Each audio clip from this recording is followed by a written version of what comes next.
আমার বাবা রাজনীতিতে জড়ানো নিষেধ করে অলওয়েজ। আমাকে কোনো ইচ্ছা নাই, কিন্তু জামাত শিবিরের কাজ করার উদ্দেশ্য আমার ভালো লাগে। আপনারা আল্লাহর পথে চলেন, এই বিষয়টাই সবচেয়ে ভালো লাগে। এখন আপনি দয়া করে এই বিষয়গুলো একটু ক্লিয়ার করবেন, আমার করণীয় কি?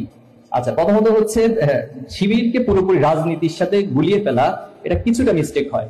আমরা এই কথাগুলো এর ইতিপূর্বে বলেছি যে আমাদের টোটাল কার্যক্রমকে যদি আপনি অ্যানালিসিস করেন, এখানে 5 থেকে 10% পাবেন যেটা প্রচলিত ধারা রাজনীতির সাথে ম্যাচ করে।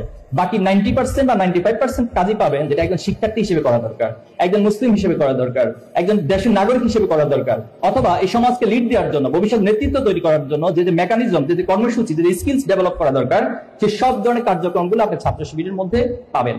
আমাদের টোটাল 34টি বিভাগ রয়েছে।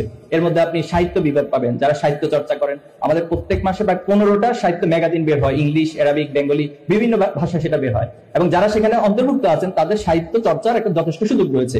আমাদের প্রকাশনা সামগ্রী রয়েছে প্রায় 300+ বিভিন্ন আইটেমের প্রকাশনা আমরা বের করি। প্রত্যেক বছর আমরা হিউজ সঙ্গে বই পাবলিকেশন করি।